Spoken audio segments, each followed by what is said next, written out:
চোখ রাখবো পরবর্তী খবরে। সপ্তাহের শুরুতেই ঘটে গেল অঘটন। সাত সকালে মধ্যমগ্রামে মর্মান্তিক পথ দুর্ঘটনায় মৃত্যু দুজনের। জানা গিয়েছে সোমবার ভোর প্রায় 4:30 নাগাদ মধ্যমগ্রাম নজরুল সরণির রাস্তা পারাপার করার সময় পিকআপ ভ্যান ধাক্কা মারে একটি বাইকে। ঘটনাস্থলে মৃত্যু হয় বাইক আরোহীর। আহত হন আরেকজন, তবে তাকে হাসপাতালে ভর্তি করা হলেও শেষ রক্ষা হয়নি। স্থানীয়দের অভিযোগ, ওই ব্যক্তি দীর্ঘক্ষণ রাস্তায় পড়ে থাকলেও কোনো কর্তব্যরত সিভিক ভলেন্টিয়ার এবং পুলিশ আধিকারিক এগিয়ে আসেননি। এরপরই ক্ষুব্ধ জনতা ট্রাফিক বুথে ভাঙচুর চালায়। দীর্ঘক্ষণ অবরোধ করা হয় 12 নম্বর জাতীয় সড়ক। সপ্তাহের শুরুতেই তুমুল উত্তেজনা। সাত সকালে মধ্যমগ্রামে ভয়াবহ পথ দুর্ঘটনা, আর যার জেরেই কিন্তু একেবারে 12 নম্বর জাতীয় সড়ক অবরোধ করে এখন তারা বিক্ষোভ দেখাচ্ছে। একটা বিবাহ অনুষ্ঠান থেকে ফিরছিল, তাদের রিলেটিভ ছিল, বাইকে ছিল, স্করপিও করে। ওরা যখন মেঘদূর থেকে উঠান করে এসে এখানে নজরুলসরণির মুখে এসছে, তখন ওদের যখন রিলেটিভ এইখানে রাস্তা পারাপারের জন্য আমাদের এই নজরুলসরণির দিকে ঢুকছিল, মুখে এইদিকে অভিমুখে ছিল, নজরুলসরণির অভিমুখে, তখন একটা মাছের গাড়ি দ্রুত গতিতে গিয়ে এমনভাবে মারে পাল্টি খেয়ে যায় এবং অন দ্য স্পট একজন মারা যায় এবং একজন একটা মৃত্যুসজ্জার সাথে লড়াই করছে। সেই সময় অন ডিউটি একজন পুলিশ অফিসার ছিল, তার সাথে দুজন সিভিক পুলিশও ছিল। এটাই আমাদের কারণ যে তারা সেই সময় অন ডিউটি থাকাকালীনও তারা কোনো রকম কোঅপারেট করেনি, তারা কোনো রকম সহযোগিতা করেনি, যেটা তাদের কর্তব্য, নৈতিক কর্তব্য, যে একটা কোনো রকম হসপিটালাইজ করা।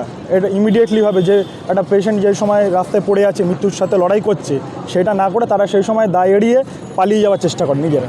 আমাদের একটাই বক্তব্য, যারা এখানে অন ডিউটি অফিসার বা যারা সিভিক ছিল তাদেরকে আইডেন্টিফাই করে চিহ্নিত করুক এবং যত শীঘ্র সম্ভব তাদেরকে শাস্তি দেওয়ার চেষ্টা করুক। ওখানে অ্যাক্সিডেন্ট হয়ে পড়েছিলেন, কোনো সিভিক কোনো রকম কোনো এগিয়ে এসে কোনো সাহায্যতা করলো না। ঠিক আছে, হয়তো যদি সময় মতো নিয়ে যেত হসপিটাল, হয়তো পেশেন্টটা বেঁচে যেত।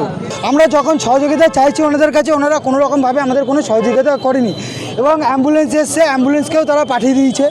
ঠিক আছে, যারা আমাদের যে গাড়িটা এসে অ্যাক্সিডেন্ট করেছে, যে গাড়িটা মেরেছে, সেই ড্রাইভার প্লাস খালাসি পলাতক, ঠিক আছে, তাদেরকে কোনো রকম অ্যারেস্ট করা হয়নি।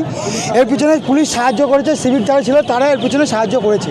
সকাল থেকে কিন্তু এই যে ক্রসিং রয়েছে নজরুল সরণির উল্টো দিকে, সেই ক্রসিংয়ে কিন্তু সকালে এক বাইক আরোহী এবং সাথে আরেকজন, তারা যখন রাস্তা ক্রস করে তখন কিন্তু এক পিকআপ ভ্যানের সাথে মুখোমুখি সংঘর্ষ হয় এবং এলাকার মানুষদের অভিযোগ যে এখানে কোনো রকম পুলিশকর্মী সে সময় দায়িত্ব অবস্থায় ছিল না, তারা পুলিশ কিওয়ার্ডসের মধ্যে ছিল।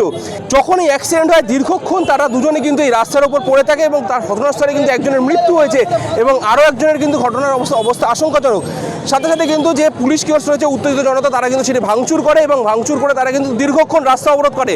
গত 2 ঘন্টা ধরে রাস্তা অবরোধ ছিল। কিছুক্ষণ আগে কিন্তু এসডিপিও বারাসাতের উদ্যোগে কিন্তু রাস্তা অবরোধ ওঠে, কিন্তু আবার ফের রাস্তা অবরোধ করে স্থানীয় মানুষেরা।